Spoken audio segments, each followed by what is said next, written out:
Cek cek cek cek cek cek cek. Halo sobat anime, kita gas lagi dah Jun. Dan seperti biasa, yang mau ngasih gue kopi bisa banget lah baca di deskripsi. Yuk langsung aja kita gaskan.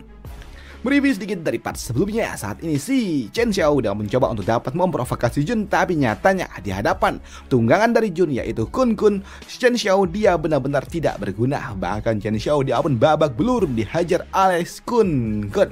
Bahkan saat ini Kun Kun dia juga memberikan air suci miliknya sebagai sebuah penghinaan yang sangat amat luar biasa. Namun melihat tuan mudanya diperlakukan seperti itu membuat tetua dari sekte Yuhua dia tidak terima dan dia melepaskan sebuah serangan langsung ke Kun Kun. Tapi sayangnya serangan itu pun langsung dipatahkan oleh Jun yang pasang badan, yang membuat Jun tentunya dia tidak akan mungkin membiarkannya. Dan di sini Jun dengan cukup mudah dia pun mematahkan serangannya, yang membuat orang tua ini dia pun shock bagaimana mungkin hal ini dapat terjadi, dapat menahan kekuatannya dengan sangat amat mudah. Tapi di sini orang tua ini dia pun mendapatkan sebuah bisikan di mana meminta kepada orang tua ini untuk menghentikan mencoba untuk dapat menyerang Jun dan mereka akan membalaskannya nanti. Ucap dari bisikan aneh itu yang membuat orang tua ini dia pun langsung menarik diri dan dia juga meminta maaf kepada Jun setelah apa yang dia lakukan dan dia juga mengatakan kalau dia akan pergi.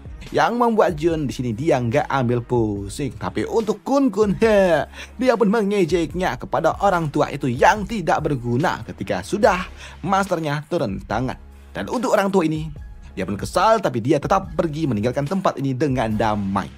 Dan setelah orang tua itu pergi di sini, Jun dia pun mengucapkan selamat kepada Kun Kun yang telah berhasil melakukan tugasnya dengan baik. Dan untuk Kun Kun, dia juga meminta kepada Jun untuk mendapatkan pujian dari Jun, yang membuat Jun dia memujinya. Apalagi saat ini Kun Kun dia memiliki wajah yang memang sangat amat imut hingga membuat Jun dia pun senang sekali memegang mencubit-cubit pipi dari Kun Kun. Dan untuk gadis Miao, dia juga sama, dia ingin sekali mencoba untuk dapat melakukan seperti apa yang dilakukan oleh Jun. Tapi untuk Kun Kun, dia nggak mau, dia nggak mengizinkan siapapun menyentuhnya kecuali Jun. Tapi untuk Miao, dia nggak menyerah, dia mencoba untuk kembali memohon dan juga memuji-muji Kun Kun yang membuat Kun Kun dia pun sungguh sangat senang ketika dia dipuji-puji oleh gadis Miao, yang membuat Kun Kun pada akhirnya dia pun mengizinkan gadis Miao untuk dapat menyentuh pipinya, yang tentunya membuat gadis Miao dia pun sungguh sangat senang. Namun melihat putrinya yang seperti ini membuat orang tua ini dia pun sungguh sangat senang karena sudah lama sekali dia tidak melihat putrinya sebahagia ini, yang membuatnya sungguh sangat puas. Tapi tiba-tiba aja orang tua ini dia pun memuntahkan plasma miliknya, yang membuat gadis Miao dia pun kaget takut ketika dia melihat orang tuanya kembali terluka seperti itu. Dan untuk para tetua dari sekte Dao, mereka juga langsung menghampiri master sekte mereka. Dan untuk para tetua dari sekte Dao, mereka juga langsung menghampiri master sekte mereka dan bertanya bagaimana kondisi dari master mereka. Tapi untuk orang tua ini, dia pun mengatakan kalau dia baik-baik saja, walaupun tentunya tidak. Dan untuk gadis Miao, dia pun terlihat sangat amat khawatir dengan kondisi dari bapaknya. Dan dia juga bertanya kepada para tetua apakah memang tidak ada obat untuk bapaknya. Tapi untuk Jun yang melihatnya, dia pun mengatakan untuk tidak perlu khawatir karena dia memiliki sesuatu yang dapat membantu orang tua ini. Yang tentunya hal itu membuat orang tua ini dia pun bingung bagaimana mungkin Jun dapat membantu dirinya. Padahal dia telah melakukan segalanya untuk dapat menghilangkan racun yang ada di dalam tubuhnya, tapi dia tidak dapat melakukannya. Tapi untuk Jun dia pun mengatakan untuk tidak perlu khawatir. Dan untuk Jun dia juga memanggil muridnya yang lainnya, Xiaohei, datanglah dan bantu orang tua ini. Ucap dari Jun memanggil si Jamur. Dan untuk si Jamur ketika dia dipanggil oleh Jun dan harus berhadapan dengan manusia, dia terlihat sangat amat takut dan juga ragu-ragu. Dan untuk orang tua ini ketika dia melihat Xiaohei, si Jamur, dia pun merasa kalau sepertinya murid Jun yang kali ini terlihat cukup pendiam, tidak seperti yang lainnya yang brutal seperti Kun Kun.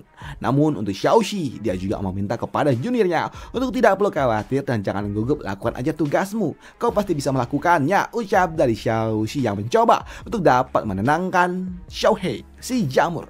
Dan benar saja di sini si Jamur dia pun mencoba untuk dapat menggunakan kekuatan spiritual miliknya membantu orang tua ini. Dan benar dengan kemampuan yang dia miliki dia dapat melakukannya, menyembuhkan orang tua itu dengan sangat mudah. Bahkan saat ini orang tua itu kultivasinya juga meningkat dan dia tubuhnya juga jauh jauh lebih fit daripada yang sebelumnya. Yang tentunya hal itu mengejutkan bagi orang tua ini dan juga gadis Miao. Dia pun sungguh sangat senang ketika dia melihat ayahnya kini telah pulih sepenuhnya. Yang tentunya hal itu membuat orang tua ini dia pun sungguh sangat senang dan berterima kasih kepada Jun. Dan untuk Jun, dia juga memuji muridnya itu. Xiaohi, kau sungguh luar biasa, ucap dari Jun. Dan untuk orang tua ini tentunya dia juga mengucapkan terima kasihnya kepada Xiaohi yang telah membantu dirinya. Adik kecil, terima kasih, kau sungguh luar biasa, kau telah membantuku, ucap dari orang tua ini yang membuat Xiaohi dia pun terlihat sungguh sangat senang. Dan dia juga tidak menyangka kalau ternyata membantu seseorang memberikan perasaan nyaman seperti ini. Dan dia benar-benar menyukainya. Dan untuk orang tua ini dia juga tidak lupa untuk dapat mengucapkan terima kasihnya kepada Jun. Dan dia juga mengatakan kepada Jun kalau Jun benar-benar luar biasa. Dan orang tua ini dia juga mengatakan kepada Jun kalau dia akan mengadakan sebuah perjamuan untuk Jun setelah Jun membantu dirinya. Dan dia ingin berbicara banyak dengan Jun. Dan untuk Jun, dia pun menerima jamuan itu. Namun untuk gadis Miao, ketika dia mendengar kalau bapaknya ingin mengadakan acara perjamuan, itu adalah sesuatu yang cukup berbeda karena Sekte Dao tidak pernah melakukan sebuah perjamuan kepada para tamu. Dan ini adalah sesuatu yang sepertinya akan merubah sejarah sekte, ucap dari gadis Miao. Sedangkan di sisi lainnya, di sebuah candi yang ada di ujung tempat di mana sekte Yuhua, orang tua ini mencoba untuk dapat membantu menyembuhkan Chen Xiao. Dan untuk Chen Xiao, setelah dia mendapatkan perawatan, dia pun benar-benar kesal dengan kondisinya yang ada saat ini yang gagal. Bahkan ketika dia mencoba untuk dapat mengalahkan tunggangan dari Jun aja, dia nggak mampu, yang membuatnya pun benar-benar marah dengan kemampuan yang dia miliki ternyata tidak cukup kuat. Dan dia juga berpikir dia akan menjadi bahan tertawan bagi semua orang. Dan dia juga mengatakan semua reputasi yang telah dia bangkitkan benar-benar dihancurkan dalam sekejap. Dan dia juga merasa mengatakan kalau mulai hari ini dia tidak lagi layak untuk dapat tampil di muka umum, ucap dari Chen Xiao yang udah kena mental. Namun untuk orang tua ini dia pun mengatakan kepada Chen Xiao untuk tidak perlu khawatir. Bukan Chen Xiao yang lemah, tapi memang tunggangan dari Jun lah yang tidak normal. Dan orang tua ini dia juga mengatakan kepada Chen Xiao untuk tidak perlu khawatir karena rumor tentang hal ini tidak akan pernah tersebar ke dunia luar. Ucap dari orang tua itu yang membuat Chen Xiao dia pun bingung dengan apa maksud dari orang tua ini. Sedangkan di sisi lainnya saat ini di Sekte Dao mereka memang mengadakan acara perjamuan. Dan di dalam acara perjamuan ini makanan banyak sekali makanan yang tentunya membuat mereka bertiga sungguh sangat senang. Apalagi untuk Kun yang memang sudah lama tidak makan seperti ini.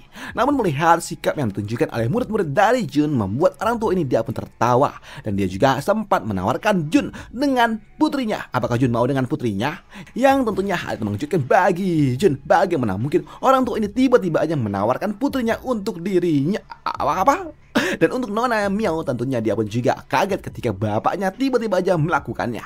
Tapi untuk Jun di sini dengan cukup sopan dia pun mengatakan kalau dia nggak bisa melakukannya. Namun di sini untuk Jun dia pun meminta maaf kepada Master Sekte. Dia mengatakan kalau dia nggak bisa melakukannya karena dia menganggap Nona Miao adalah adik perempuannya, ucap dari Jun. Tapi apa yang diucapkan oleh Jun membuat Nona Miao patah hati. Dia terlihat sangat amat patah hati, nggak menyangka kalau ternyata Jun menganggap dirinya bukan sebagai wanita, tapi sebagai adik perempuan. Dan apa yang dirasakan oleh wanita ini, Nona Miao dapat disadari oleh orang tua ini. Dia pun tahu kalau sepertinya Nona Miao sedang patah hati.